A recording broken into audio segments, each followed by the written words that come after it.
truth of the whole matter really is that a wife, in the sense that we see a wife and talk about a wife, does not exist. Never has and never will. If you look in Genesis, you will find that every word for wife is 802. In the Old Testament, rather, in Genesis, is 802. And 802 is the feminine of 376. Ish and Isha. It does not say that 802 is wife. 802 is the feminine of 376.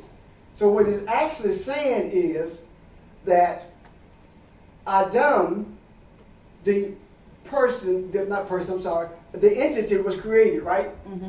And in this entity that was created was Isha, 376, 802. In this entity was male and female, feminine and masculine energy. Are you with me? The numbers you're calling out is from the concordance. Yes, yeah.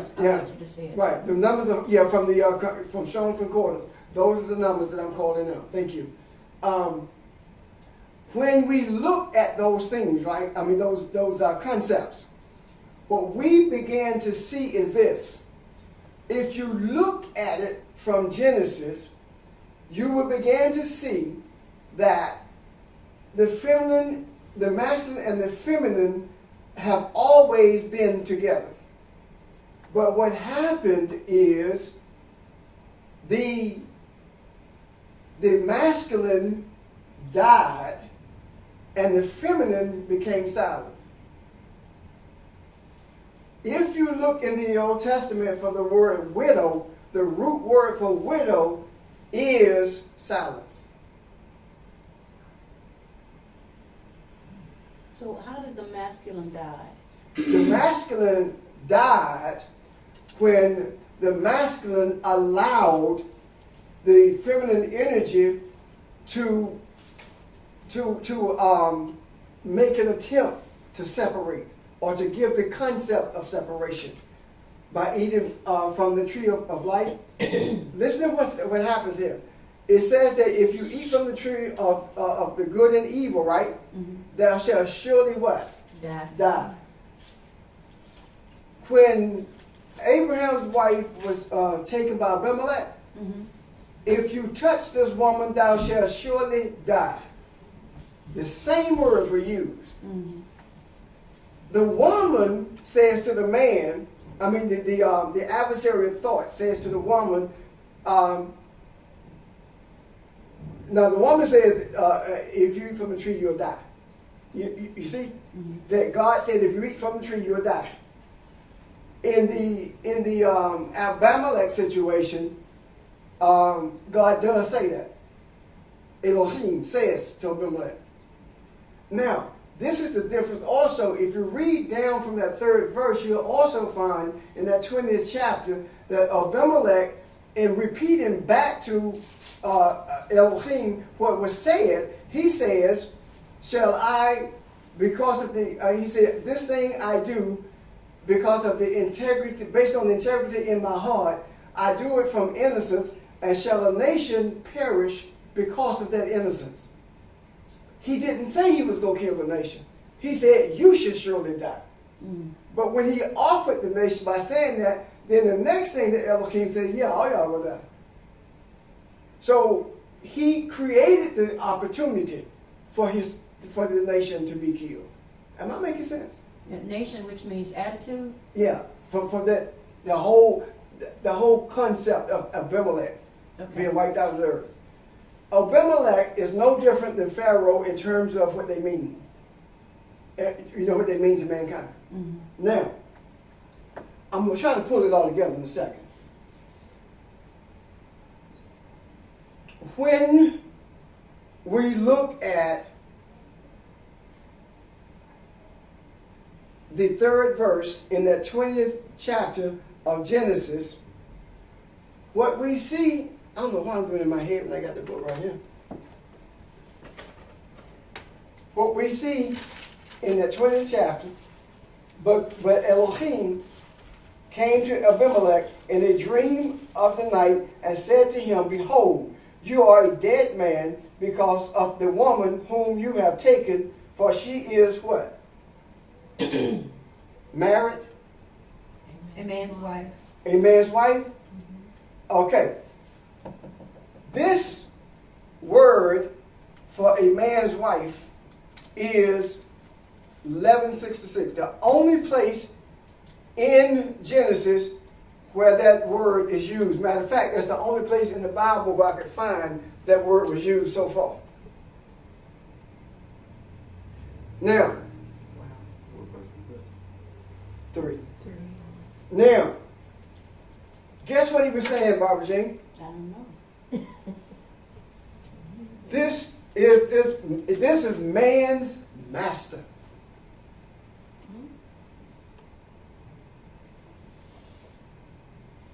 This, what is man's master? The woman, the feminine energy.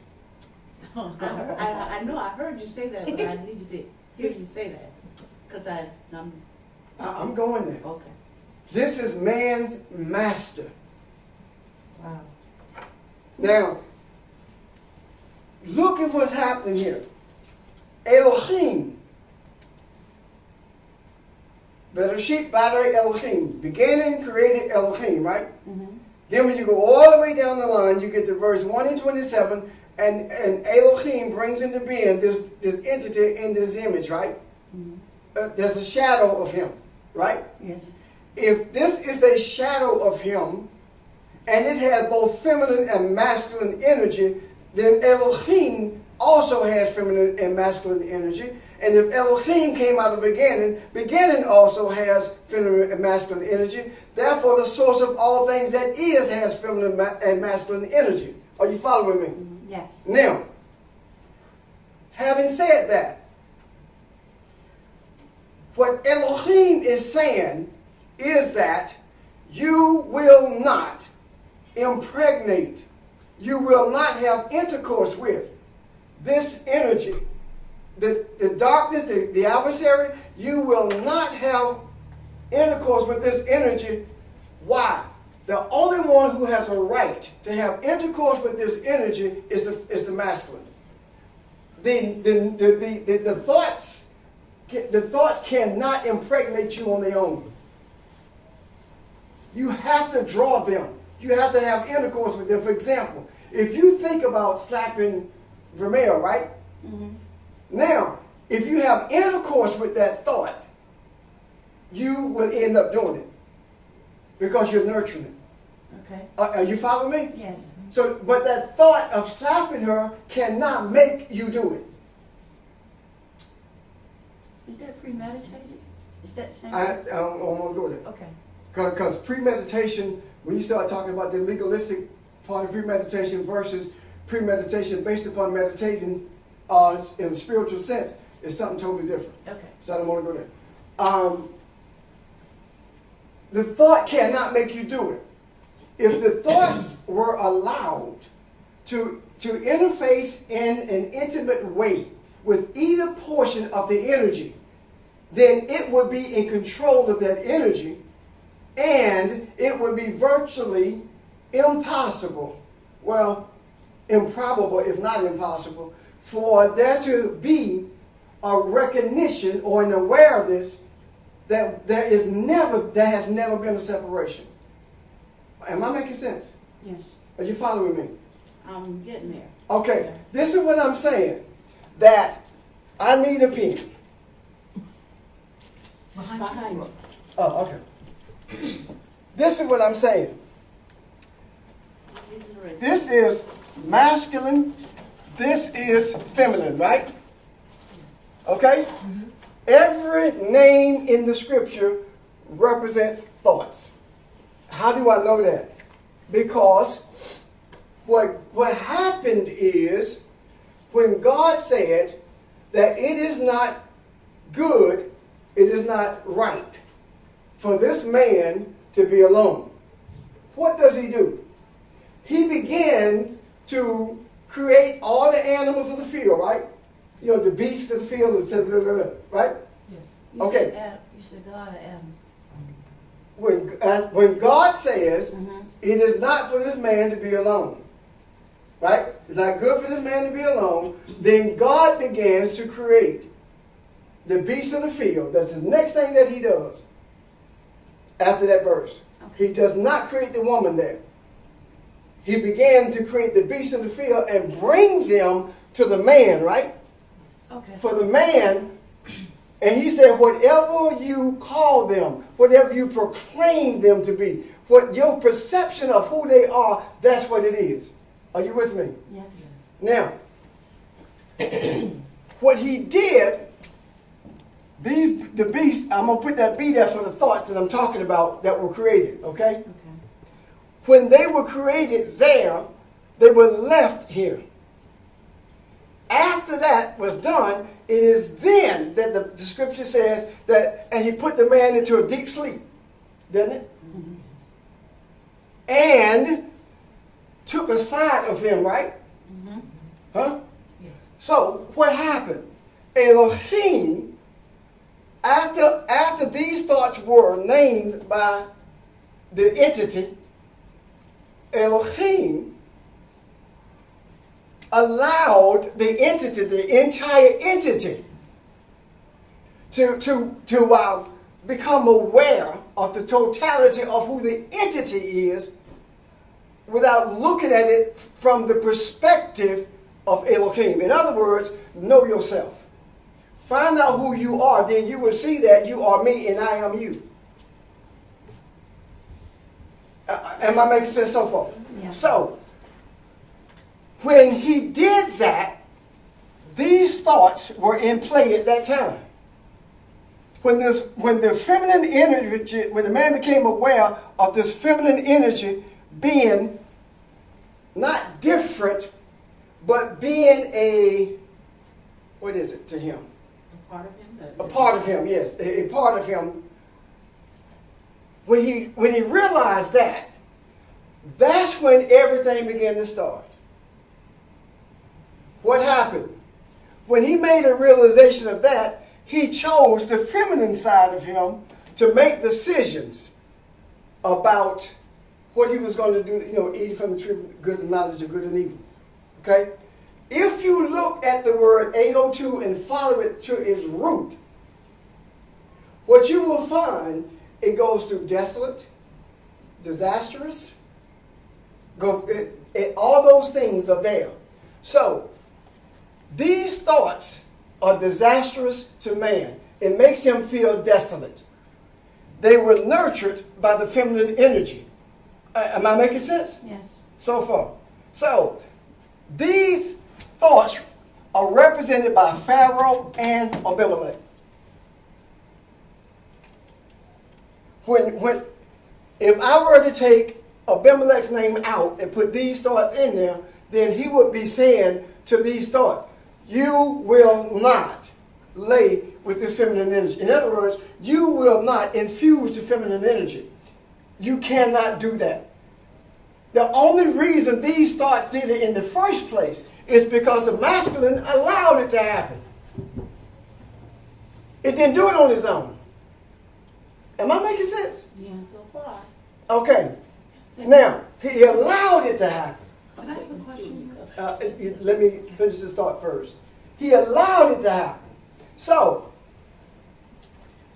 when he allowed that to happen, he also allowed something else to take place. It says that the woman the female shall desire to have dominion over the male. When they supposedly fail, right? Mm-hmm. Right? Yeah. Okay. And the same thing with Abimelech is saying that the reason you're not going to do it is because the woman is the man's master. The feminine energy masters him. The feminine energy is the ruler of him. And I'm going to relate it to a physical thing in a second, but I'm going to get you a question first. The feminine energy rules, this is what he has submitted himself to. For this cause shall a man walk away from a womb, or father, mother, or his source, and cleave to the feminine energy. Are you with me? Yes. So he submitted himself to that. And ever since there has been enmity between the male and the female. Yeah. Question. My question is that the beginning of the warring Yes, of ma'am. the entity within itself? Yes, ma'am. And the male and female. Represents that warring. Now, this in the enmity between the two is talking about a battle between the two. And when it says that she is his master, if she is his master and these thoughts that gave the illusion or caused the devolution of man in the beginning, if these thoughts have opportunity to attach themselves to the feminine energy on its own, then man becomes subject not only to this, but also to the thoughts. Because now the thoughts are the rulers. Am I making sense? Now, so what happened, so if we look at it from to help you understand from a physical perspective, a man will not do any more than a woman allows him to do. And regardless, if he has any respect for a female at all, regardless of what goes down, he will always make sure that she is pleased. And I'm not just talking about sex, I'm talking about pleased. And what he has done, he has fought against this without being able to see the necessity of accepting what he did, what he created in himself, rather than accept it, he tries to expel it. Criminal domestic violence. He tries to expel it. You got the real veil over your face. He tries to expel it. You can't drive. You can't have a driver's license, but I can. He tries to expel it. You know, you're subject to me. I'm a man. You're a woman. He tries to. If you are in charge of something, you don't have to tell anybody. That's true. If you always got to say you the leader, then you following something. You following somebody. You're not the leader. Am I making sense? Yes. So the whole concept of marriage has to be revisited. Marriage is not about self-satisfaction in terms of physical pleasure. It has devolved into that. Yes. It has been relegated to that. Marriage is about a spiritual reconstitution or a spiritual awareness of the masculine and the physical being above or being the masters of the thoughts. Because the scripture says, and this entity, and man shall dominate or have dominion over the earth, right? Mm-hmm.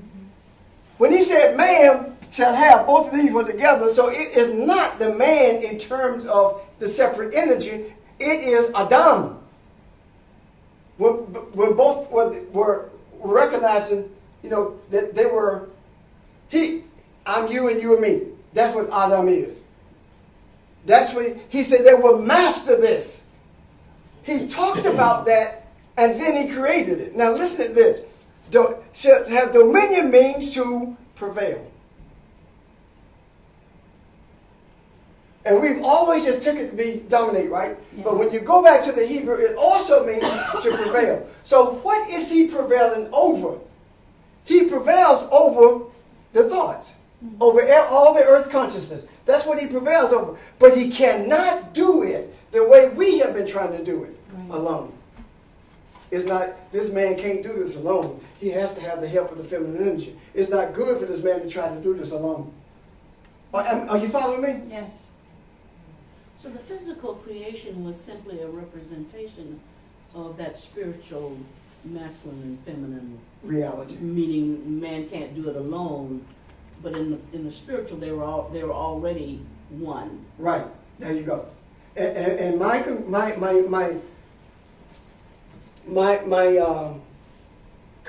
belief is that they are still the same thing. And when we get beyond possession, this is my wife. We see it as a possession rather than seeing it as ourselves. So what have we done then with the physical, as with everything else we've seen with our eyes? We've allowed it to perpetuate the separation rather than look beyond it. For instance, man, woman, Yes. and we've diluted it and put man in his own shell and woman in her own shell as two different entities physically. Yes. I'm going to show you something. If you look at the scriptures, you will see a lot of things that the scripture talks about. For example, who determined it was going to be 7 days? The calendar is 7 days, right? Mm-hmm. Based on the 7 days in the scripture, right? Mm-hmm. And the 365 days, or 366, depending on the leap year, right? Mm-hmm. Are equals out to these 7 days the way the scripture listed it. You got me? Yeah. The different periods were the months. The different phases of the moon were the months. Right? Yeah. They didn't have telescopes to determine that. They did not have computers to determine that. They did not have the level of mathematics that we have to make those determinations. So how did they do it?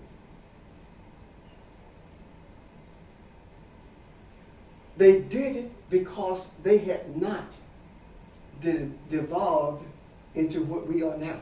In other words, we have become more human and more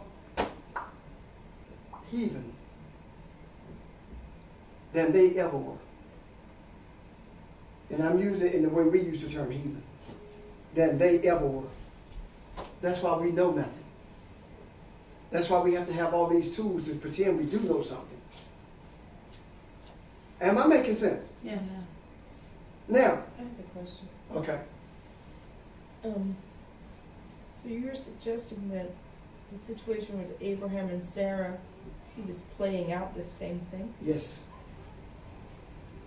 I am saying that. Okay, but then, if he was playing out the same thing, so why did God step in and say, this is, Because God did that for the same reason. You can put Abraham, you can put Pharaoh here, and you can put Abram, and you can put Sarah. And Pharaoh was going to lay with Sarah. God said no. Now watch this. After that took place, read it. It was only after that Hey was added to his name, Abraham and Sarah. It was after that. That's when it was added to their name. So he was making sure that this would not take place. It was tried again in chapter 20. You see? After you have come to the realization that, let me just use it in religious terms that we understand. After you have come to the realization that God is real and you have accepted God for who He is, now you're walking in that awareness. It does not mean that the adversary has given up, because it comes back in the form of Abimelech to run the same test that was ran with Pharaoh in Egypt. but so why would Abraham do that in the first place? Do what? Say that's my sister. Offer Sarah as, up to. For the same reason that he left, he said, for this cause shall a man leave, right? he at this point is trying to save himself. He said, because if he finds out that this is my energy, he gonna kill me and take my energy. You see? Now, I'm going to tell him that this is not my energy. I'm going to tell him that this energy came from the same masculine thing that I came from. In other words, the same seed that I came from. So now there's some confusion with the Pharaoh.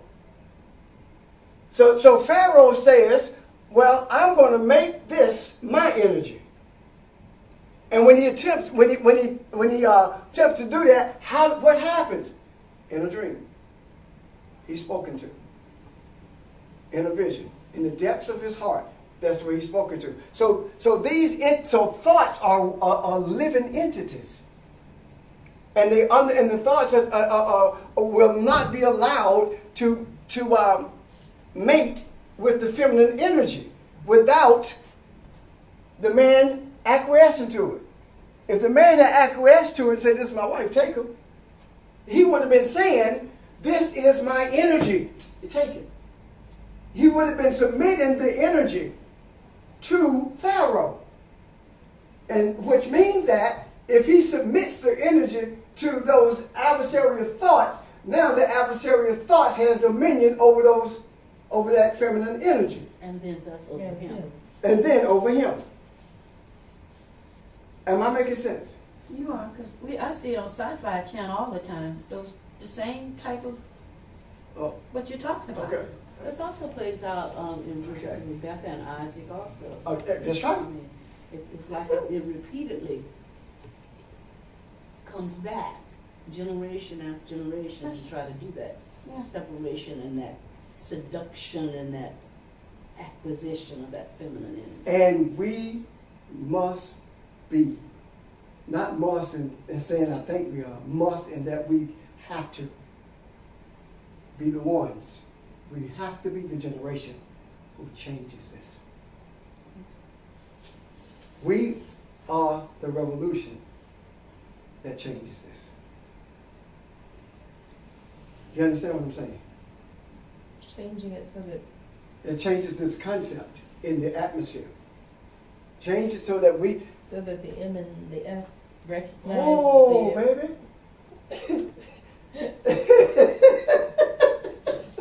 Yeah, so that the masculine and the feminine recognize it. Yeah.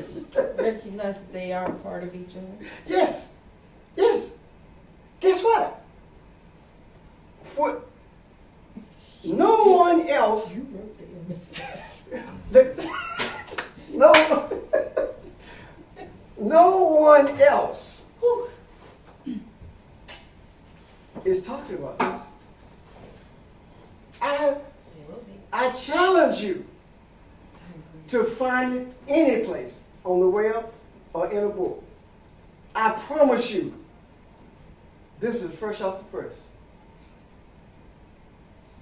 This revelation came because I have agreed to do whatever it takes, even to the ending of this thing that we call life,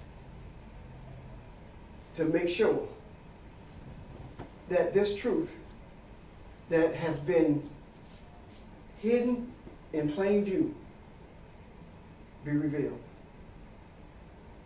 You know, this goes back to what the outline that we did on 11/11/11. It looks like you're filling in the details. Is that a reality or an opportunity for Barb? No, it is messing what with it you. is. Yeah, I mean, yeah. it looks like it's feeding directly into what we've said before, but it's like it's the onion peeling that's being Yeah, I understand. And what happened, guess what? When you keep taking the peels off of the onion, eventually you don't see the onion anymore because it becomes spiritual. It doesn't mean it doesn't exist. You just don't see it. It's not there anymore. It's not the physical. Right. Now, where did I stop? With Janice's question. Could you talk a little bit more? I'm still trying to understand this business with the feminine being the master. Like, how that happened. It's not a good thing. Or I mean, I don't understand. It's neither good nor bad. It's all in how it's handled.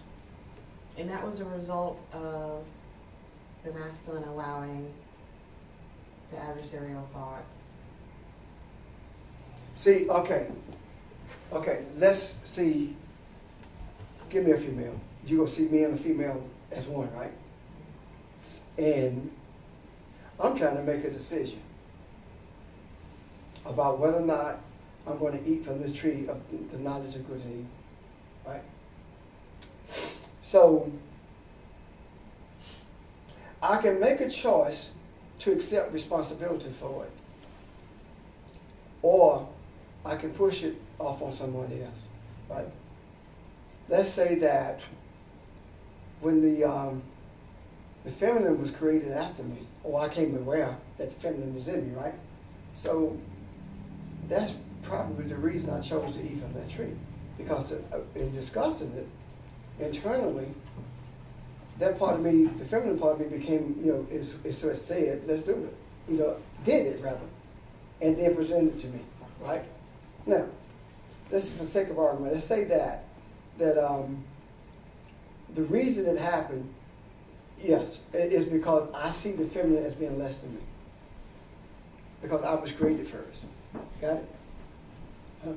However, because I acquiesce to the feminine energy, then it becomes master of me. Just like if the feminine energy had acquiesced to having intercourse with Abimelech or whoever, then that would have put Abraham as the servant to That's right. Abimelech, because the female would have had intercourse with Abimelech. Right. So everything started right there. way back then. Yeah. So it's the concept of that masculine energy and the feminine energy. Look at what's happening. It says, and God presented the feminine, right? In other words, Elohim, right? Elohim is the one who created this entity, right? Mm-hmm. So Elohim made, when it said presented to the male, Elohim made him aware of this femininity. You see? And that is when he said, for this cause, because I'm aware of this, shall a man, the masculine energy, it doesn't say Adam, it says Isha. It shall leave his father, mother, or beginning, or source, and cleave to the woman. Ish cleaves to Isha, rather. You see? So it's not saying Adam there. That's where the division came. And the thoughts of division came. The illusion came. Ish and Isha, that's the first place where they mentioned. All before that is Adam. What we have done, we have fallen so far in our thinking from where we're supposed to be in our thinking, until we have made this energy into a possession that we can manipulate and control. And if I say that, you know what, whatever she desires, it's okay with me. Only thing I want to make sure is that she's taken care of. The dude over here says, you henpecked. Do we not hear terms like that? So it all started at that point, and I'm having difficulty articulating what I see in terms of the, in relationship to your question. I see it very, very clearly, but trying to take a heavenly thing and put it in earthly terms is difficult. So just question me and work with me. Well, I'm also curious about why it is that intercourse results in mastery. Because intercourse, at the point of intercourse, you are the most vulnerable that you've ever been in your life. And the one who feels that they are in control, I'm doing it in physical terms now, of the sexual activity is the one who dominates. When in actuality,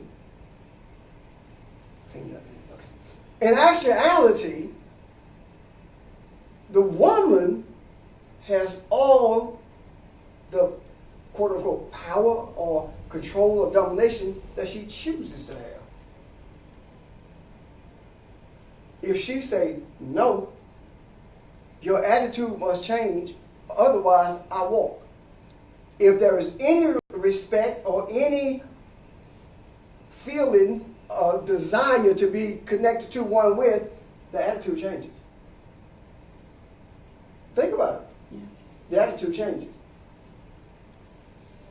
Now, why is that so? Because if she maintains her self-respect, I'm still physical, if she maintains her self-respect, it forces him, or supposed to anyway, to the place where he's supposed to be in relationship to her, as opposed to trying to rule her as if he is her master. They are not masters, they are one. So she has to master him in order to bring him to where he's supposed to be. And the moment she does it, she drops the mastery, and they become balanced again. What prevents the woman from having, well, I guess this is the Lilith complex. Yes. Okay. Yes. If she doesn't drop Finish that, your question. I was going to say, what that's right. what happens if the woman, having brought him back to this point, decides, I like this. I like telling him what to do. I like being in charge. I like being in control. What happens if that energy, that feminine energy, says that? And then I thought about Lilith. He just a little punk. Huh? No. And when that happens, in actuality, things are still not balanced. And there are all kinds of problems. And if he says, no, this is where I have to draw the line, she stops. If she doesn't, then you got tremendous friction. I watch it play out all the time. In the physical, I watch it play out all the time. Last night there was Monica and Clark and Phoebe and me were on our way to take Clark to meet Nick. And Monica and Clark was talking to each other, and both of them, talked to the top of their voice. Yes. And I'm like, you know what? I'm not having this. And I kept helping. And Phoebe says, that's enough.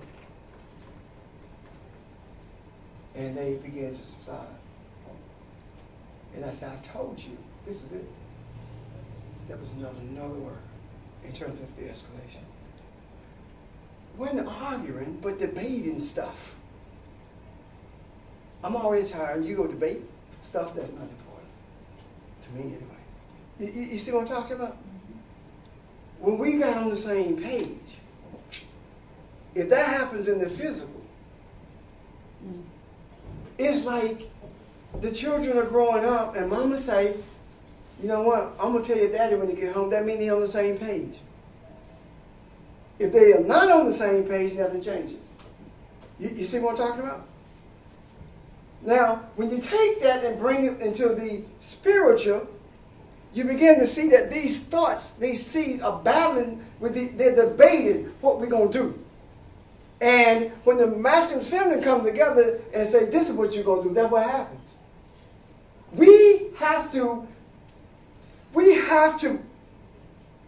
replicate this thing. And in replicating this, we become the this that we replicate. Am I making sense? We are a shadow of Elohim. And if we are a shadow of Elohim, then that means that there is some light between Elohim and us. Because it takes light to cast a shadow, right? Yes. I mean, behind Elohim, rather. We see Elohim, but there's light beyond that. But we can't get to the light till we become as Elohim. Let me show you what I'm talking about. This is, the E is Elohim, right? I'm sorry, I got it in the wrong place. Right there, Pastor, right? Okay. You Okay. can erase all that Erase other some stuff, other you know. stuff. Oh, okay. Oh, That's okay. Oh, Lord. Okay, that's the light. Come out, please. Yeah. That's Elohim, right? That's the shadow. Are you with me? Yes. Okay, what I'm saying is this. The light, the Elohim, the shadow. When we recognize that we are the shadow of Elohim and we have the opportunity to be just as Elohim is, right? Then, when we recognize that and become one with the source that created us, right? There is no light between us. We are the light. You see? And the light is the source of our essence anyway. Does that make sense? We don't have to be the shadow anymore. We have access to that same That's- direct access to Yes. the same light as Elohim is. Yes. Because we become one. That's exactly it. So what happens is, in order for us to do that, we have to get to beginning. We can't stop at recognizing that we Elohim, just being aware of it. We got to start acting like it. Got it? When you start acting like it, Jesus said, I and the Father are, One. right? Yes. Acting like it. Now, when we act like it, we have access to the same light. Guess what? We are right at beginning. Because we were created on the other side of Elohim. Beginning. You see what I'm talking about? Beginning created Elohim. Elohim created us in the shadow. See? Got it? Yes. So when we realize that this is what we were created to be, then we are there at the womb of beginning also. Does that make sense? Now, when I talk about we have to begin to replicate this, it must be replicated in a way that is not only tasteful, not only dignified, but deified. In other words, we can't talk about replicating it just to see what's going to happen and run on to see what the end going to be. We can't do it for that. It has to be replicated because we believe that the replication of this spiritual, if we replicate it in the physical, it makes us so aware of who we are until we lose sight of who we have become. When you have an orgasm, there's no earthly thing that goes through your mind. You ain't thinking about whether the bread is burning. You're not thinking about whether the tie got air in it. Am I with you? When you reach your orgasm, you don't care what TV show on. You ain't. What TV show? There you go. You're not even thinking about your job. You could have got fired, but you ain't there. So that's what I'm talking about. That's the point of ecstasy. That's the point I'm talking about. But what we've been doing, we have been replicating it to forget, to lose ourselves. or to give us to somebody else as opposed to replicating it in order to become it. Our intent has been wrong. But then that goes back then again to Janice's question about this intercourse. Because the intercourse, the thing about intercourse is it creates. And what we have intercourse with, what has been created is the seed, which is different from what we are. What is being created when we have intercourse with the Abimelechs or those thoughts are seeds of continued separation, seeds of continued diminution of oneness between masculine and feminine energies. There has always been a man in the earth to keep mankind from becoming one with religious thoughts. Always. There's always, if but one, will you spare the city.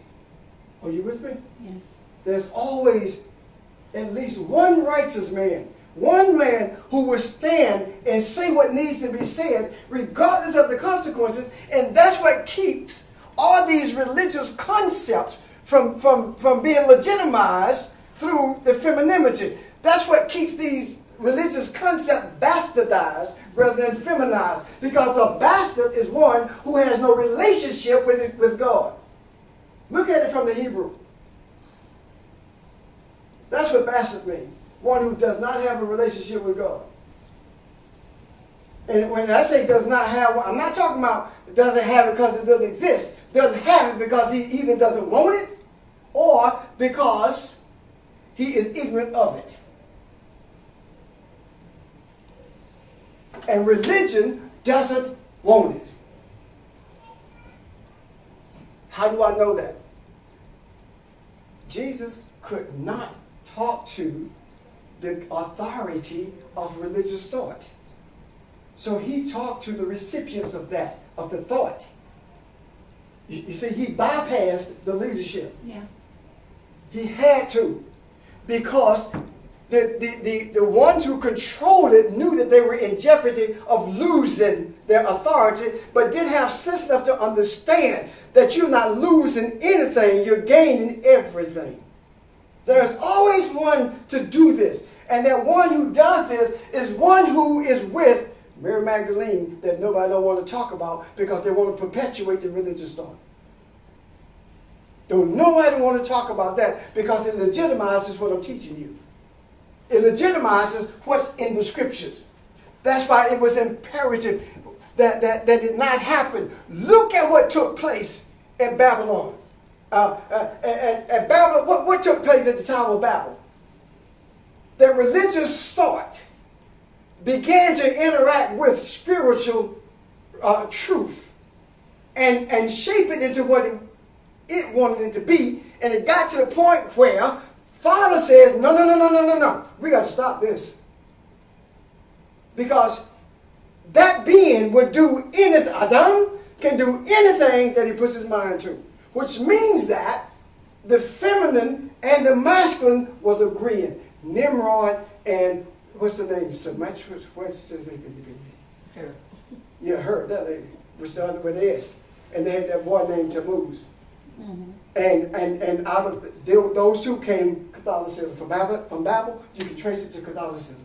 You can trace it to Jesus' birth at Christmas time. You can trace it to all those religious rituals that have no meaning.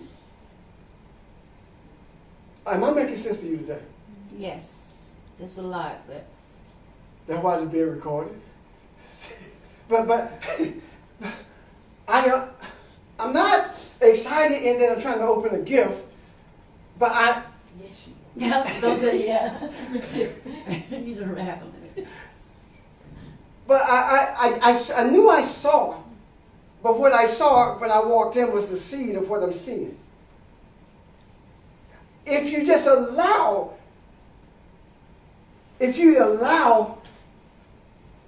yourself to pierce the darkness, then you'll be amazed at how much light you'll be able to see. All I saw was the seed of 1166. That word meant master. And I knew I was on with something, just didn't know what he was showing me. And was crazy enough to come in here and say that so we could see it. This must be replicated as often as possible. Because if you look at it, look at the replication of it through Abraham and Sarah, through Isaac and Rebecca, is it? And then Jacob and Rachel and all the other wives. You see where I'm coming from? Yeah. All of this other feminine energy, the dispersion of the feminine energy was brought together with Jacob, under Jacob, because it had dispersed itself so far. You see what I'm talking about? Yeah. So I'm saying to you today that in this earth consciousness is a consciousness that this earth consciousness has never seen before. Because if this earth consciousness had become aware of who this spiritual consciousness is, this earth consciousness would have killed it before it was able to grow to maturity. Therefore, it had to be sent to what they perceived to be Egypt. Not understanding that it is in dark places that seeds mature and grow. Not understanding that it is in tight places that multiplication begins to take place. Strength begins to take place. You begin to multiply. Why? Because you get stronger. Your strength begins to multiply, rather, because you get stronger trying to get out of that tight place that you've been relegated to. So by the time, I get the fingers? No. By the time we get to the place where he's strong and comes back, there's nothing they can do to him. Because every time they tried to kill him, every single time, he walked right through the midst of them unseen. But when the fullness of time had come, he walked to the place of righteousness, to the river Jordan. And it was there that he learned the true nature of baptism, of mikvah. And after coming out of that, he had to return to an internal darkness that no one has ever experienced or can experience for him but him. And after that experience, 2012 comes. And now, the 3.5-year journey of evolution begins, so that man will never, ever have to believe that he's human anymore. He can know. When I say man, I don't mean man like we talk about. I'm not talking about anthropos. I'm talking about Adam. Can you understand that he's not human, but he is God, because I say that ye are gods. Are you with me? Mm-hmm. Can you see that? That's where we are. The whole story of Jesus is all I'm talking about. That's all I'm talking about. And that story is replicated through the scriptures. And in order for us to know that this thing is real, a major thought left Enoch. Just, what?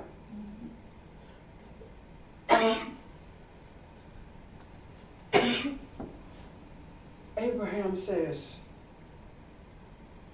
it is said, rather, when Abraham was buried, before he died, rather, he sent the sons into the east, the ones he had by Keturah. Right? Why did he send them into the east?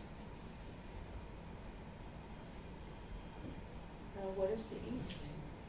He sent them into the east so they could learn who they were. and will not contaminate that boy, Isaac. You see? Yeah. Ishmael had already tried to do it. And the feminine energy said, you got to get rid of this, remember? Uh-huh. Master it. And when he resisted, Elohim said, you know she's right. You see? And what happened? The transition. So, the stories go on and on and on. Now, the reason I say it must be replicated is because the story itself is replicated. From Genesis to Revelation, it's replicated. But it's replicated in a sense that it is confined to a certain group. Because when it seems like when it gets to a place of understanding, we form another denomination, another church, another Kabbalistic center, another something. Rather than allowing it to flow, we cap it. And whenever you begin to call it the Kabbalistic center, the Baptist center, the this, the that, what you are actually doing is capping it. Or making it dense, you're putting a boundary around it. Yes. Your boundary. And what happens when you put your boundary around it, you squeeze it. Because you refine it into what you want it to be, so now it remains solid. Because you keep squeezing it into what you want it to be. So that you don't leave room for questions. But if you allow it to flow, then all the questions come. And when the questions come, Elohim answers them. And that is why the student becomes the teacher, and the teacher becomes the student. And the one is one, but yet many. And the two becomes one. But yet they are still one, even when they are two. Because they're so intertwined, you can't unravel them. Why? Because they are intertwined not just with who they are in terms of masculine and feminine energy, but they are also intertwined with the breath that was breathed into them, right? That made them live us out. Mm-hmm. All of that is intertwined. And a rope with 3 strands is stronger than a rope with 4 or 7. Got it? So, Janisa. You're talking about replicating this. Uh-huh. And I don't really know what that means. Putting in a petri dish. Let it sit for 48 hours and see what it becomes. I'm trying to think of how to tell you this. Okay, I was waiting on your real answer. I'm trying to. I mean, are we talking about day-to-day interactions between? See if this answers your question. This is not intended for your consumption. I don't mean your Janice. The two became one ray of entwined light as they stood embracing each other, seeking the will of the Father. The ray of light reconstituted as two, and the two became one in the physical, and the pathway of their strength and the source of their power was revealed. The two rose as one and traveled to separate destinations, yet they are one in the same place at all times, though time for the two is non-existent, because they are beyond that space that was created for all to become one. The two, the one, shall continue to become one. The two shall continue to embrace as one in the physical to light the path to the spiritual. As it was from beginning, the two are not two, but one. Destiny is not destination. Destiny is beginning. The two becomes one in the physical. The two becomes one in the spiritual. The ease with which the two becomes one in the physical diminishes the time it takes for all to become one in the light. Does that help?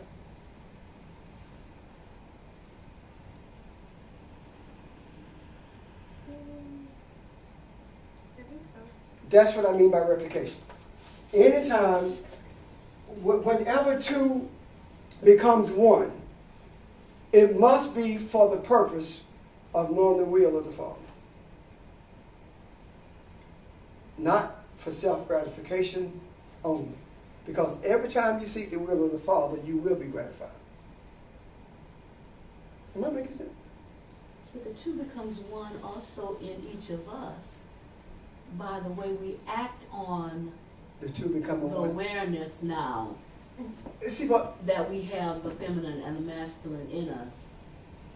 That's the last answer. Not in us, but we Yeah. are. The one. We are the one, We are it. yet the two. But we are one. Elohim, one but many. What I'm saying is this. The replication takes place. The more the replication for the purposes of knowing the more that the two become one for the purpose of knowing the will of the Father, the easier it becomes for those who are seeking light to become one in the light. I mean, one with the light. Does that make sense? It does. See, we have sought to become one with the light by joining the church and by doing church work, have we not? That's how we've sought to become one with the Father. And then we've been told that can't happen until you die, have we not? Mm-hmm. If that is the case, then if that's the case, Barbara Jane, tell me this. Why is it, he says, the moment you turn away from the tree of life and eat from the tree of good and God shall surely die? If we got to die to see him or to be one with him, because he sought not to be one with him, he died. You see? Yeah. So there's some kind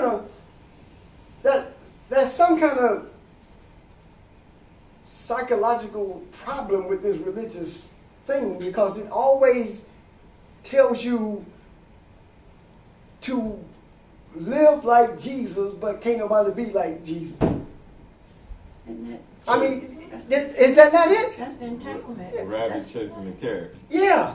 That's, yeah. That's, It's always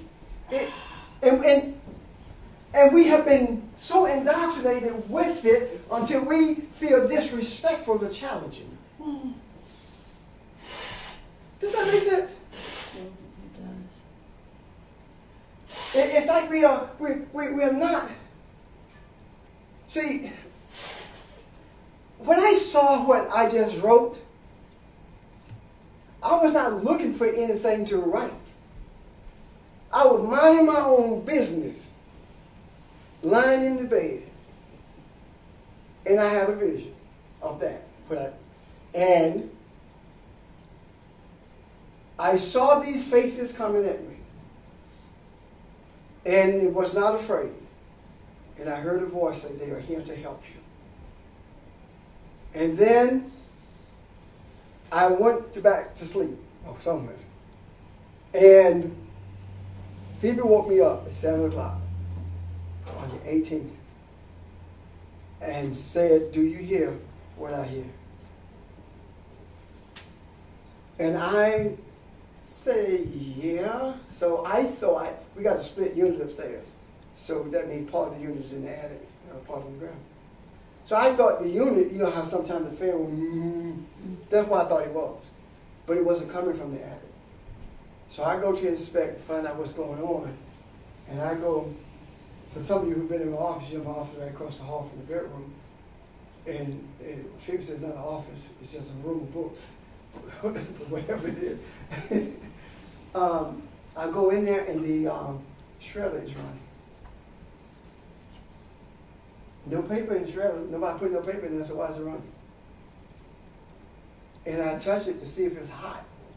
It was barely warm, so it had not been running that long. So what turned it on? So then I turn it off. I go downstairs, where I get back in the bed, then I feel like I need to check on Imani and Clark. So I go to the room where Clark is. She comatose. I go to the room where Imani is. I look in, and I see Imani, and to be honest with you, I saw that she was intact. And I thought, okay, I thought that. close the door, I leave and go back upstairs. I'm going back to sleep. Can't do it. That's when I was pushed to write what I saw. Got it? But Imani comes to me when she gets up and says, Daddy, did you go into my room and open the door and say, oh, she's all right? I said, no, ma'am. I didn't say that. And I didn't. I thought it. But she heard it. Then I understood something. The shredder came on to get my attention and to express the amount of energy that was entwined in what I had experienced, what I had seen in the other realm that has to take place in this realm on a continuous basis in order for reality to set in for mankind. And I use mankind very loosely because you know that I don't really believe mankind is anything other than a delusion, right? No. But this is what I'm talking about. That's the experience I had. And I believe that righteousness will always prevail. It's not about Israel in terms of the location. It's about Israel in terms of awareness. Knowing that Israel, that those who would rule as God, Israel, Yud, Israel, Yud. It began with Yud, which is spiritual, and El, which is God. Then, huh? And that's how the word spells, isn't it? In the Hebrew. Well, anyway, it does, okay. Any questions? The more you talk, the more I see the book of Eli. And then remember you asked me to have a question previously? My question was as above, so below. Yes. And now you summed it up. Okay. It's all the. It's, yeah. It has. If Jesus had not, it said he went into the mountain to commune with the Father, right? If he had not separated himself from men in order to be elevated with the Father, or by the Father, and then come back to the physical to bring it into action, we wouldn't be where we are now. What did he say? When he was caught up on the mountain with the Father, they saw him. They saw that light. And Peter said, we ain't going, we're going to hang out in this place of elevation. And he said, we can't do that. In other words, what we got here, they need in the valley. You need this. As much as I would like to have stayed where I was when I saw what I was seeing, as much as I would like to have stayed there, it would not do any good for me to see it and stay there and not bring it back. What good is it going to do you? There is always someone who has to be delivered up for the sacrifice. And that someone is always protected by the light. That's just the way it is. So it's you I saw in my dream. I guess. Don't be telling folks you can dream about me, girl. Well, I mean, they think they want to, but it's you who I Yes. saw. So, see, I have been a reluctant traveler on this journey because of recognizing what my purpose is on the journey, or who I am on this journey. Not reluctant because I don't want to do it, but reluctant because after you have been battered and bruised in this earth for so long, and experienced of rejection for so long, it is difficult to pick up the mantle and know that you have the mantle for mankind without having those adversarial thoughts chase you constantly. Knowing that God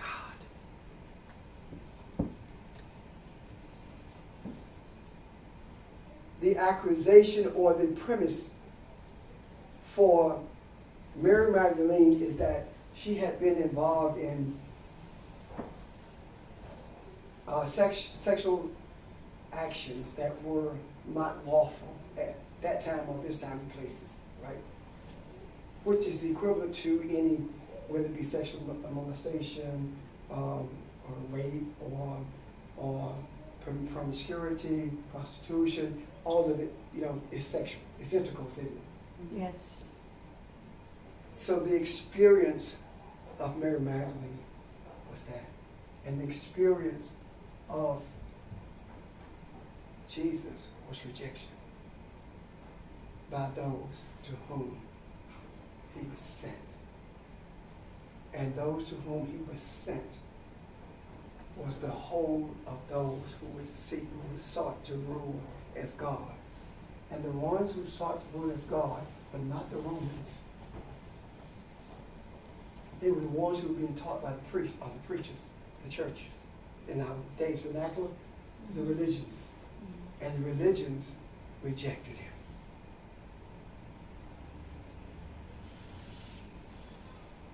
We're at a stage in our life, y'all, where there is no turning back. Even if I made a conscious effort to turn around, there is no turnaround to take place. I can't. Because I don't see any place behind me. There is no place for me to go. There's nothing left for me in this world. Because I see that this thing that we call the world doesn't exist. And if I see that, then there's nothing left for me here. Though there will be times when I will experience the pain, it's okay, because it keeps me in touch with your pain. But regardless of the pain that I experience, I will never experience the pains of death. It can't happen. It won't happen.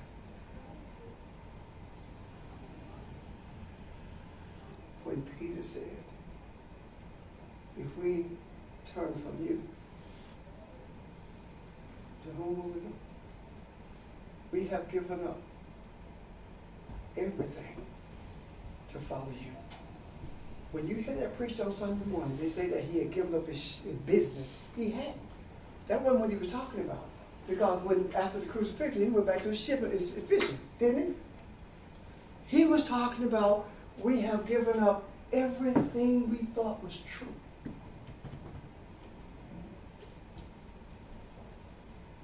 To follow you. And that's exactly what you and others, whether it be Foundation, Great New Faith, the class of Monday nights, the people who listen, the people who you talk to, who are genuinely seeking, that's what you've done. You have given up everything that you thought was true in order to follow. And to me, it's not James Richard. No. It is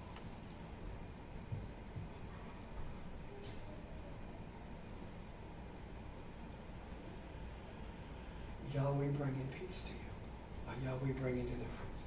That's what it is. I cannot explain to you how I feel. The depth of my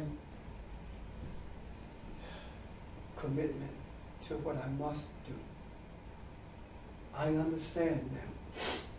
I was speaking with someone, I said to them, very rarely I travel for vacation, but I never travel for no reason at all. And the moment that I felt I needed to go to Philly, I knew it had a connection. I know what I have to do in Philly. I know what I have to do in DC. I know what must take place. I just have to let it play out.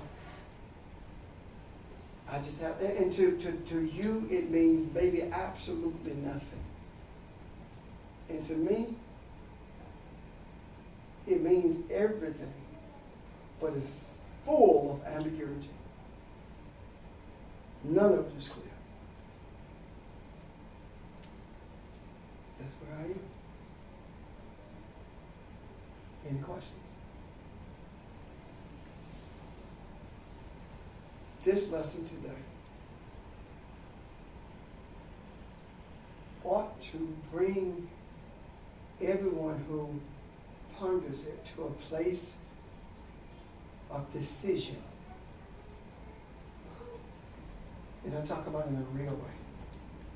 I'm not talking about a place of decision of whether you're going to be with the foundation or great in faith. I'm not talking about that. A place of decision with who you are and how far are you willing to go to do what's supposed to be done. Something is required of all of us because nothing comes without a cost. I was thinking about, when I go home, going up that road, you know, after I get off of 26, when you go up that road, there was a pasture full of sheep. There used to be cows there, but now they raise sheep. And I remember thinking about those sheep, and it had a flash of the church. Those sheep are just like the people. That's why he called them sheep in the church. He didn't intend for them to remain sheep. He wanted them to become shepherds. Why? Because shepherds make sheep shepherds. You can take sheep and walk them off of a cliff, and they can see each one of them falling off a cliff, and all of them go walk off that cliff till the last one falls.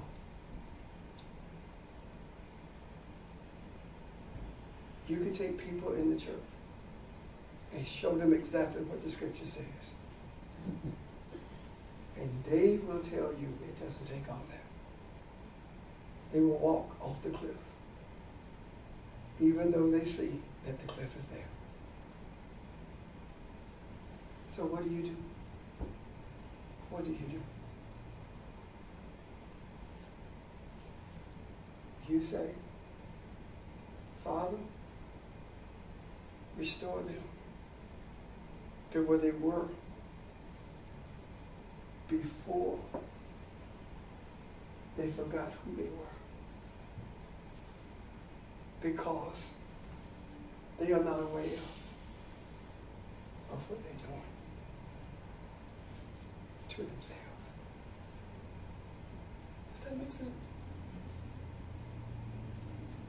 You don't chat, you don't scorn them. You don't treat them as though they're beneath you. You are the servant. That's where we are. So, this journey is, I know it's going to carry me some places where I will question.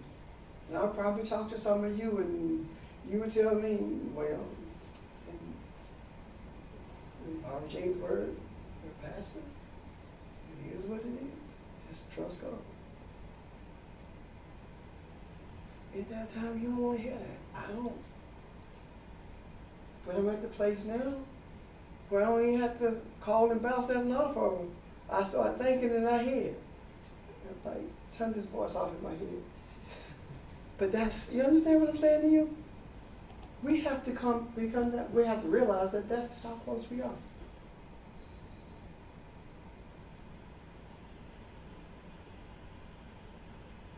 When you said what you just said about Father restored them to the place where they were before they became what they've become, it resonated with the same force of Jesus saying, forgive them for they know not what they do. Same principle. Mm. Same principle. Same principle. Same principle. That's what happens.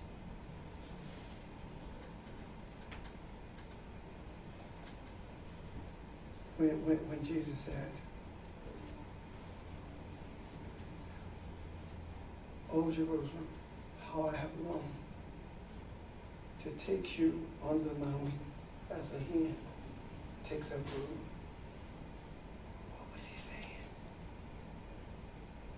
What was he saying? Now think about what he said. Jerusalem is righteousness. But these were the same people who wanted to kill him. These are the people who rejected him. But yet he said, "O righteousness, how I would like to take you under my wings as a hen takes her brood or her chicks." He's saying, "Oh, how I long to be able to protect you from the onslaught of danger, from the wolves, from the ravenous beast who will misuse you, who will abuse you, who will guide you in the wrong direction. How I long to gather you under my wings so you won't be continuously scattered by conceptual lies that has no meaning. And even if they swatted the chicks, they got to hit me first. Under the wings, you can't see the chicks because they're hidden. That's right. And that hen will allow a dog, a coyote, or whatever to tear her to pieces. But she's not going to release those chicks from under her wings. That's exactly how I feel about women. That's exactly how I feel about it. And I want you to know that. Any questions?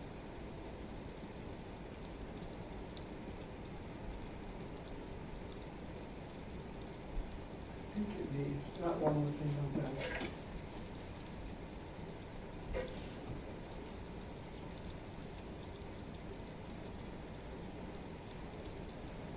Okay, we dealt with the nation.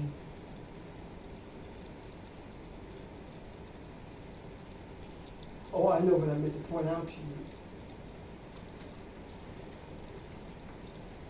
When Abraham said that Sarah was his sister, that meant that Abraham was saying, "I am Sarah's brother." Right? Abraham was diminishing himself from father motherhood.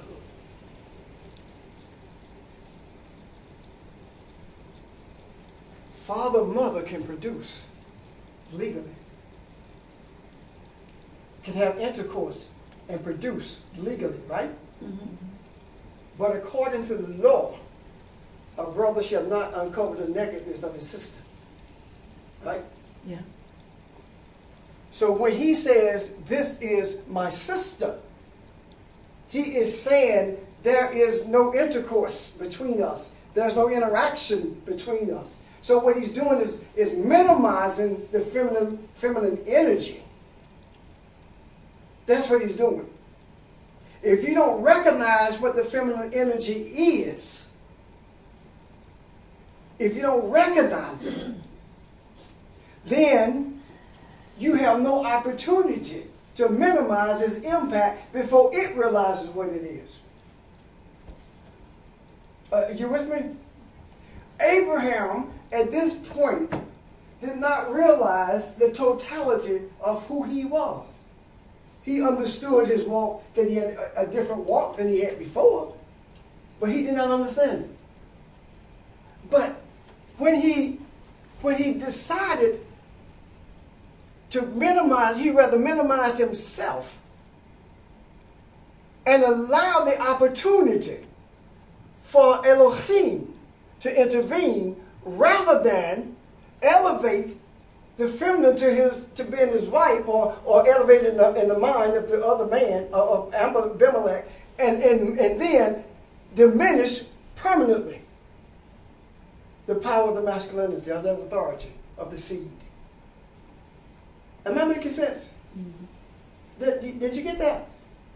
My question is, I think you just answered it.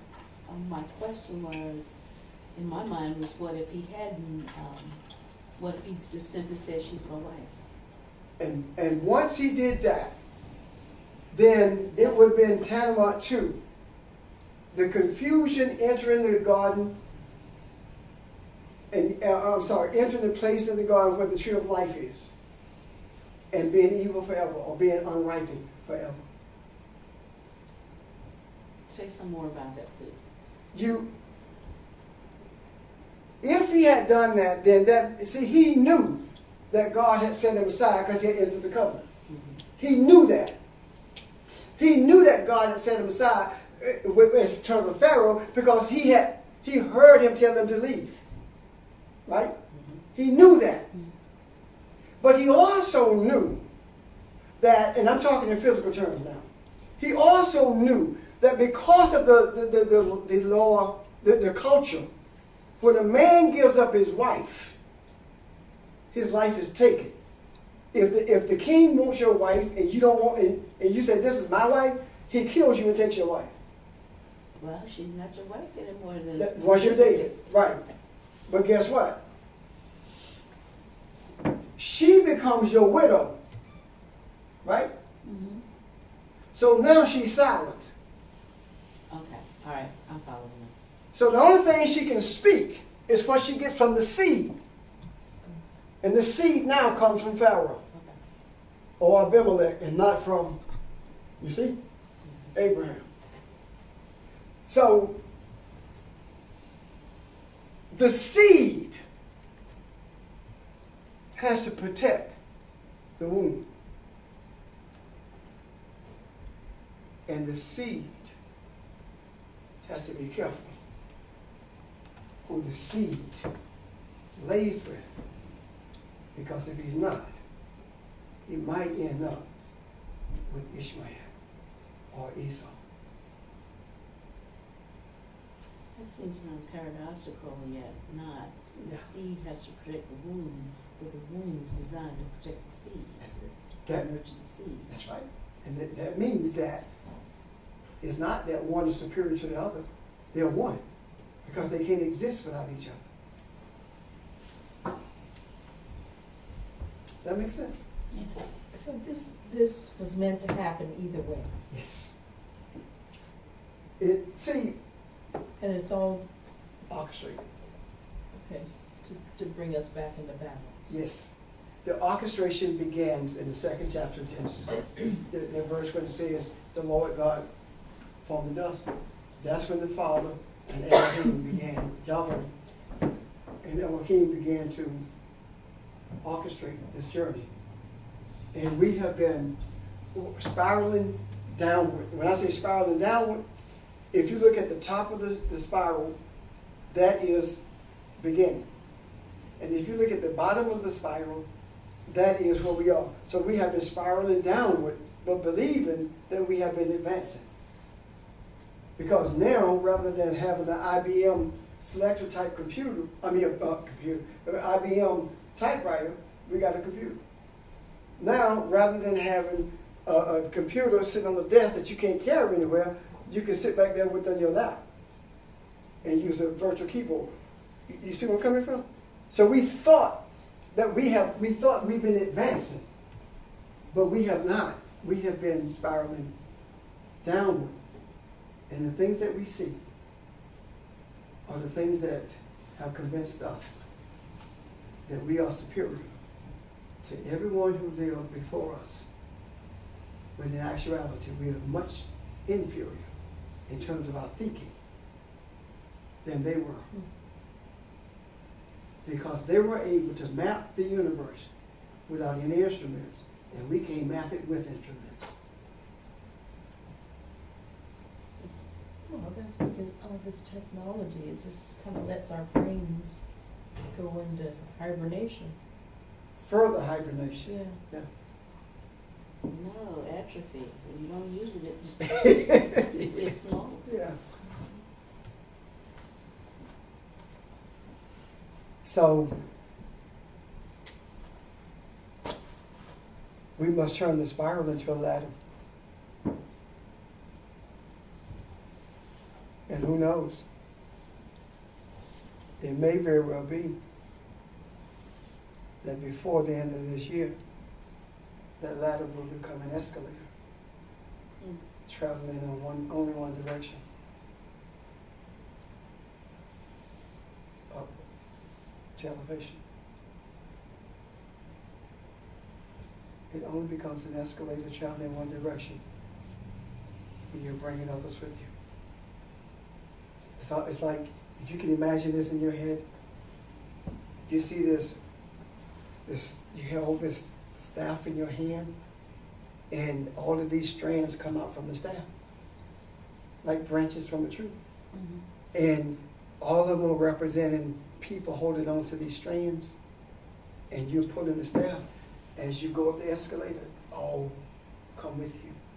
They might not get to this part of elevation when you get there, but by the time you get there, they will be there. Because it is His desire that all be delivered and none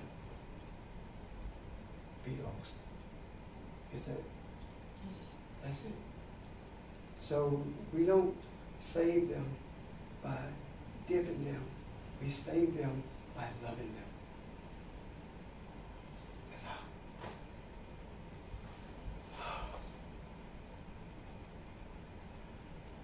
Any questions? I just got looked at the text. Joyce said the signal's great today. Look at the weather, but the signal's great today. When normally, it's different. Weather's clear and wasn't. So, but anyway, I think that's the last thing that I had in mind to talk about. Okay. I thought it was. I'm sorry. Look at that 6th verse. Then Elohim said to him in the dream, making a point of letting you know where it is, right? In the other realm. What does he say? Yes, I know that in the integrity of your heart you have done this, and I also kept you from sinning against me. Therefore, I did not let you touch her. You see that? Mm-hmm.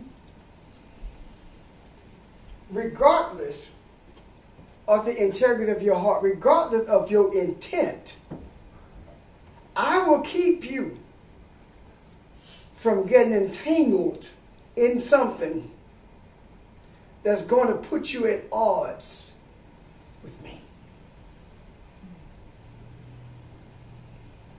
Look up the word touch.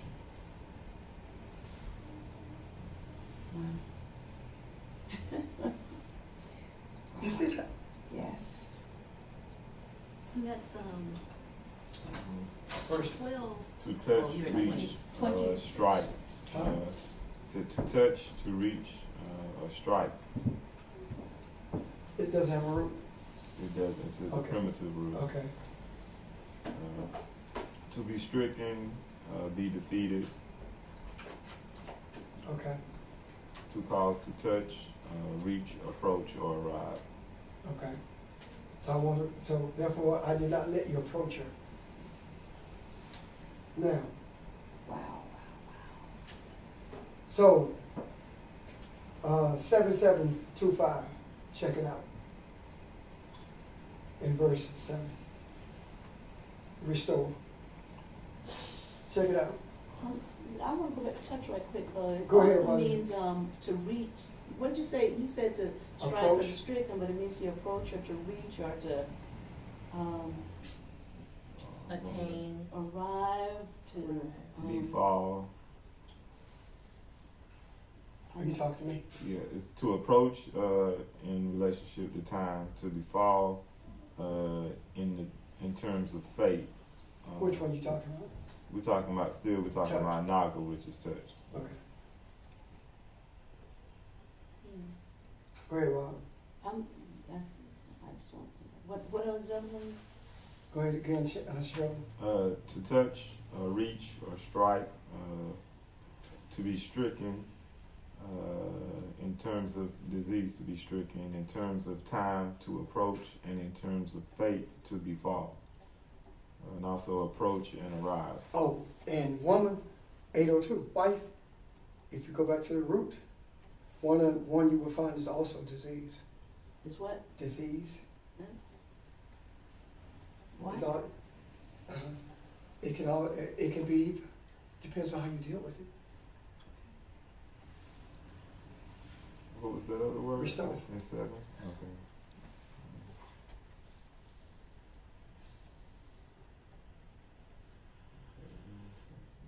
It's also primitive, to return, turn back.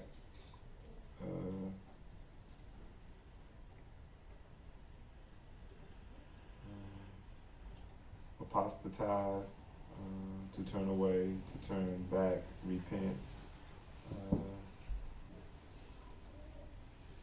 Intimate things, repetition, turning, to Does it lead have away. a list of metaphors?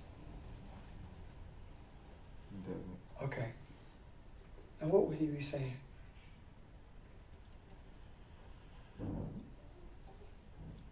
All he's saying is, now restore the masculine energy, feminine energy, or restore the feminine to the masculine. In other words, all he's saying is, if he didn't touch her, right, Mm-hmm. then change your heart towards her. You understand what I'm saying to you? You want to say it again? Change your heart, change your intent. His intent was to lay with her, wasn't it? Yes. So change your intent. If the intent is to lay with her still in him, right? Mm-hmm. Then the intent is still out there and the man is still battling against that. But when you restore the intent, leave it alone. Let me show you something. How many of you have had someone to tell you that they were ready to transition, Mm-hmm. and you start weeping, and you start grieving, and then when they transitioned, you had no tears? Do you know why that is? When they tell you that they're going to transition and you begin to grieve, it's because you have accepted that at that moment. In your heart, they have died, they have transitioned. And when their eyes close, their body ceases to function, it simply means that what you have already experienced is now manifested. And some people don't feel the grief until the manifestation takes place. See it? And when the manifestation takes place, and you sitting over here, and you're not crying, you're not teary-eyed, and they're saying, well, what is it? Did you not love mama? Did you not love dad? What did you know, what's going on with you? What is it? And you say, I don't know. I'm just at peace with it. And the only reason you say you're at peace with it is because you really don't know why. Now you do. It's because your grief has already taken place. Or your grieving, rather, has already taken place.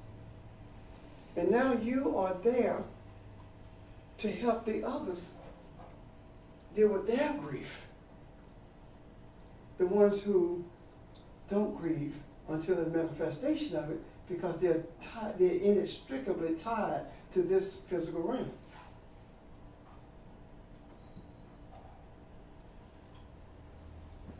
Got it? Yeah. Now don't get me wrong. I'm not saying that something is wrong with you spiritually if you don't cry to somebody the manifestation, the transition. That's not what I'm saying at all. Mm-hmm. But I am saying that there are people who are able to accept it and deal with it the moment they hear it, and it's done. But there are others who don't.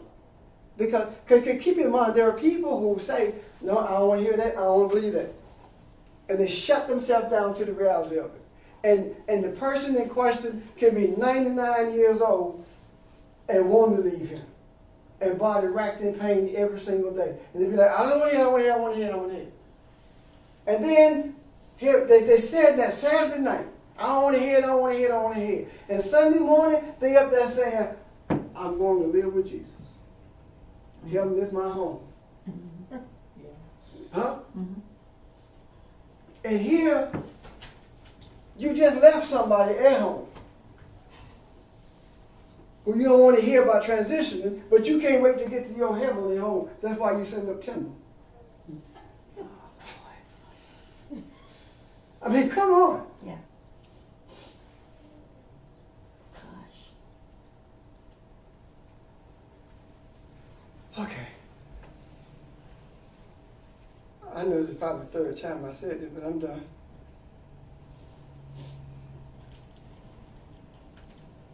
Okay.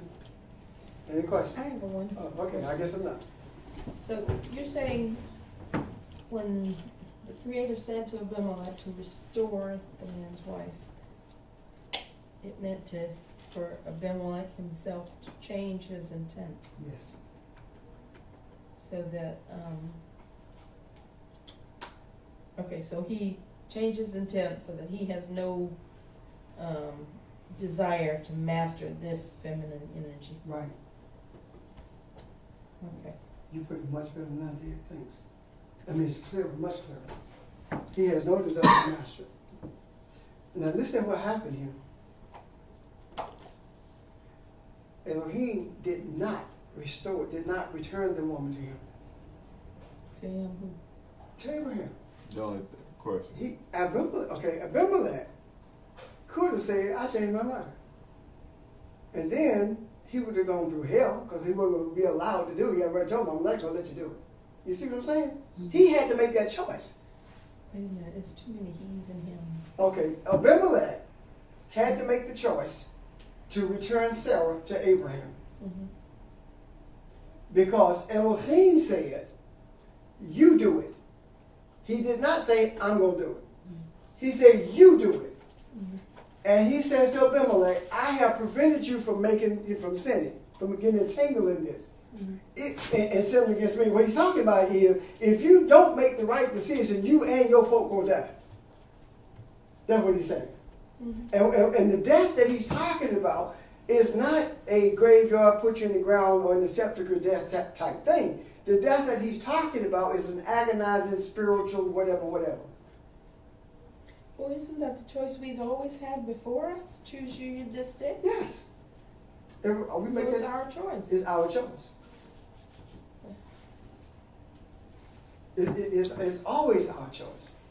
But see, it's also our responsibility when you begin to recognize that you're the light in this dark world. When you begin to recognize that, it is also your responsibility, to create situations to prevent the intermingling of the feminine energy with those adversarial thoughts of religion. How do you do that? How do you do that? If someone asks you a question, answer them. If the person who asks you the question, you know whether or not they're asking because they really want to know or because they want a challenge. If they really want to know, talk to them. If they don't really want to know, don't get in it. Why? Because you're casting pearl beneath the feet of swine. Why? Because you are allowing light to have intercourse with darkness when the light and the darkness were separated. The rightness and the unrightness. Well, that's true too when like in relationships that aren't quite I don't know, balanced. Yeah. A lot of times the female will go off and get really involved in the church. Yeah. And And then that in itself begins to create even more friction. Mm-hmm. So, so you're saying if there is a balanced relationship, that won't necessarily happen and the right thoughts are able to manifest. Also, with the example that you gave about getting really involved in the church, Mm-hmm. she's in search of a seed of stability. Mm. Yeah. That's what she's in search of. That's why you have more women in church than men. But he then allows her to be influenced by these, Yeah, by the other masculine energy. yeah. And if he were, and when he gets involved in church as well, he's either accepting to everything that's said or it's a challenge. It's never balanced. Well, he then becomes Abraham the brother. Abram the brother. Yeah, it's never balanced. Aaron, there's never balance there. Things just don't balance out. Why? For example, this man is in the church, right? And he says, "Well, I suggest that we dig a trench so the water doesn't run under the foundation, and this is how I suggest that we do it." And this is what he does every day. And the male who's in charge of the church, by virtue of being a pastor, said, "No, I don't think that's a good idea. I think we need to have a vote on this, and I present my idea." So what he's just done? Education. He's demasculated. Cut him off at the knees. Yeah, you see? Yeah. And he end up, and even if he end up doing it exactly the way that was described to him, he still done the damage. Mm. So it is easier for females to ask questions than males in the church setting. Because it's usually assumed that somebody trying to usurp the authority. So does religion becomes the female husband because it has planted that seed? It attempts to, yes. It attempts to. It attempts to. Yeah. You wanna say- It attempts to. The reason it can't become the husband is because there's always a righteous man in the earth to keep that from happening. Gotcha. Always. Okay. Okay. The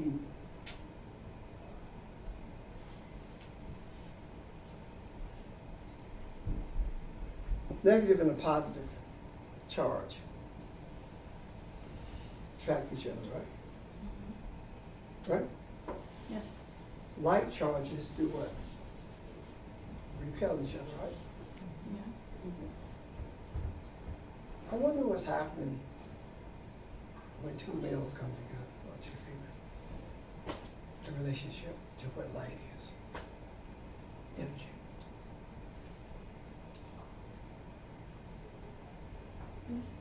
He's in a charge. You don't get anything, do you? How do we know that?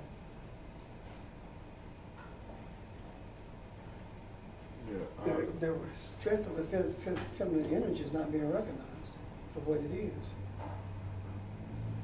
So the sense of it being there is being manifested in a different way. Go ahead, Sean. yeah. I was just about to say, physically, if that's happening though, what on another level if the male and the female is still there? So if we think about an hermaphrodite, if there's an hermaphrodite who's born right now, in any type of relationship where they're still operating more so in a male or female. I mean, of course, both of them are there, but one is maybe more than the other. So, but they're operating on that. Well, you know, we were talking about what was it, last week for us? That someone born with both sexes Yes. are more like we were from the beginning. Yes. Yes. Yeah. And, you know, so you know, the propensity usually is to move towards the female in those situations because it's more docile and less recognized. But it's interesting what you're saying is if, you know, if like charges attract and same repel, Yeah. but it's interesting from the aspect that, but when you see two females together or two males together, Yes, I know it there's does. always one Yes, that's kind of male. and one kind of female. One of the females is kind of male, Mm-hmm. or appears to be male. And then when you see two males together, one of them is always sort of feminine. Well, not always. Yeah. It's not with males, both of them in most cases. They're just not. See, But usually one is sort of more more dumb, than the other. more dominant than the other. Yeah. And all I'm saying, But it's just interesting in that if they're supposed to be persuaded that way, yeah. why would they try to recreate the masculine and the feminine? Confusion. I believe, and I'm not talking about. And first of all, let me get this clear. Anytime you talk about homosexuality, you're homophobe. I ain't scared of no homosexuals. Phobia means something you're afraid of, right? Now, I'm not afraid of that. What I see involved here is, and neither am I diminishing their worthiness, or neither am I diminishing the Elohim, who they are. But I am saying that maybe in that male situation, there's a strong propensity for the feminine energy, and they don't know how to handle it. They don't know what it is,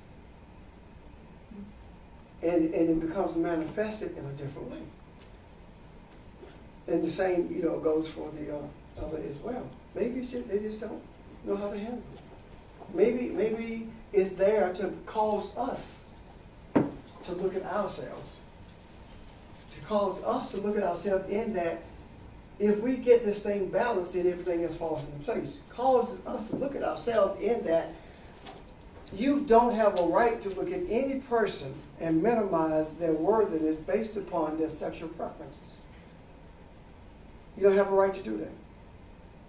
You don't have a right to take somebody in a room and try to pray the homosexual out of it. That's dumb. You don't have a right to do that. You really don't. You don't have a right to eject them from your presence or your congregational setting because of their sexual preferences. You don't have a right to do that. Suppose the Creator ejected you because of your preference.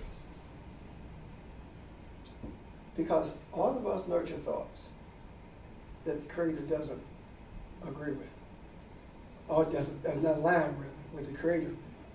All of us have activities in our lives that don't necessarily align with the Creator. And you know what else? Homosexuality is usually the worst thing in the world until it comes to your house. You know what I'm saying? I'm waiting for some of these candidates who got all these children and talking so disparagingly about homosexuality. What they gonna do when Johnny becomes Johnny May? you see? Well, I mean, ask Eddie Long, ask Ted Haggard, ask And I'm not even talking about at that Dick level. Cheney. Now, Dick did the right thing. He embraced his. Mhm. You see, he embraced his. No, but I'm just agreeing with Yeah. you. When it comes to your house, then you're more willing to accept. More And that- compassionate. Yeah, and that's what I'm saying. Yeah, compassionate. It's a different ball game Oh, yeah. when you are in the game. That's so right. You see where I'm coming from? We don't have a right to do that. We don't even have a right to entertain those thoughts or discussions. Well, if we look beyond the illusion of the concreteness of those bodies, male, and you look at the energies behind that, That's exactly what I'm which trying to is do. the spiritual kind of thing, then you're dealing with potential imbalances in energies rather Right. than what people see. And that is far better. And again, look at this. The feminine energy is clarifying a lot of the stuff that I'm trying to get out there. In terms of bringing, the statement, bringing more clarity to it. Because that's exactly what's happening. You're only looking at what's on the surface. It's like looking at me and deciding who I am without getting to know me. And what really brought that to my mind is that Kathy was asking me some questions about that in relationship to how a light works in terms of the filaments and the Yeah, the filaments. the filaments Negative that and connects to both positive and negative. That is, I got stuff in my head that's running around trying to catch up with it, and how that relate to, light, positive and negative charges, and how does that relate to light itself in terms of enlightenment? That's and that's what brought that to my mind, and it clicked just now that I needed to say that, and I might need to say that so that somebody can understand it's okay. It's okay. Just let it go. Let it go. Why? Before you were conceived, the Creator knew everything. Do you believe that? You believe that? Yes. So, let it go. That's what I believe. Just leave it alone. It's bigger than that. And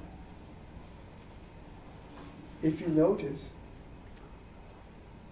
the most religious people are the ones who make it so dirty, who make people feel like they're not people. Other folk don't even bother. They don't even care as you. It's religious people who do it. They make you feel like that.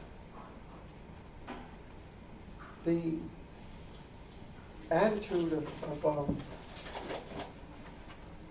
those of us who seek light has to be different towards everything, because we cover everything. That's just the way it is. Okay. Any more questions? Go ahead. Oh, I want to say something, but I don't know if we need to do it on the air. But and I was going to tell you about it a while ago. But a dream that I had If you related don't, to it's whether or not you're comfortable with it. a messenger just simply appearing in foundation, and the messenger was dressed. The picture I got in my head, the aftermath. How. Yeah.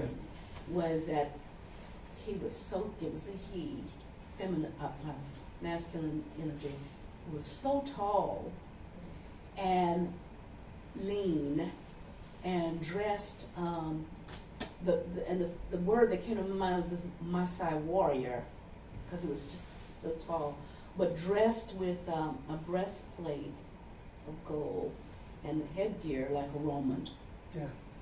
or Roman soldier. And he was talking a different language, but there were some things, the essence of some of the things you could understand, even though you couldn't understand the language. And one of the things that he did was he affirmed this idea of balance of feminine and masculine energies, but did something else. Pricked his finger. Well, you know how the Indians used to do it. Yeah. Pricked his finger, and a female in the congregation, and I don't have a sense of who it is. That's not important. The issue was masculine. He represented, although he had feminine and masculine, he represented masculine energy. Pricked his finger, just nothing, and joined it with females, and then just disappeared. We don't know how he got here, and we didn't question it. We don't know how he left, and we didn't question it. It just was. You had to say that. What I saw when I wrote this were two people in a room, and they were disrobed and embracing each other. And they began to be entwined as light and disappeared. Well, maybe I didn't need to tell you that before you wrote that, because it's been weeks. And I've been alluding to it, but it was just appropriate. Right. I mean, that's today. that's how the vision started. Of course, there was more to it than that, but that's how it started. That's exactly what I saw.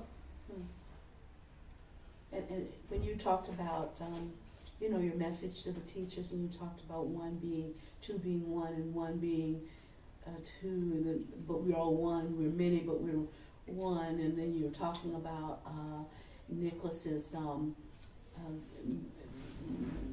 dream about a vision of caves, and then Kathy's, and I was gonna say something then, but it just didn't seem, I wasn't. It wasn't time. No, it wasn't Yeah. time. It wasn't time. But you have said a mouthful in terms of what I saw before I wrote that. Yeah. Oh boy. Anything else? Oh, and thanks for the confirmation, because that's exactly what it was. Anything else? You know what? We have talked about a lot of stuff today. I don't want anyone to make any attempt to try to memorize anything. You were right today. It's in you. You are it. Everything we've spoken, you're it. It is said that a lady received an organ from someone who spoke a different language than she. And she began to speak that language after the organ became a part of her body. There are many, many cases documented for things of that nature. Many, many things. And if that happens in the physical, you don't have to remember it. If it's spiritual, you're it. You see what I'm talking about? Yes. DNA taken from your body, taken 25 miles away, will react when you react, the way you react. It's proven. And it's a shame that Elohim has to mask himself in the cloak of science in order for us to have the spiritual revealed to us. But this goes back also to Janice's question about how do we replicate. We don't have to try to do it from this point. At this point, we just be. Follow your heart. Mm-hmm. Follow your heart. Okay. Any other questions, statements, comments? I'm very serious.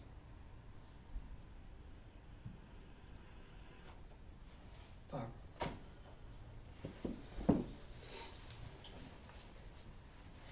The light of truth and the truth of light permeate,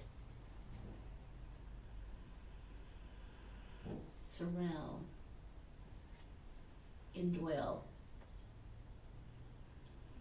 become each of us individually and collectively. Okay.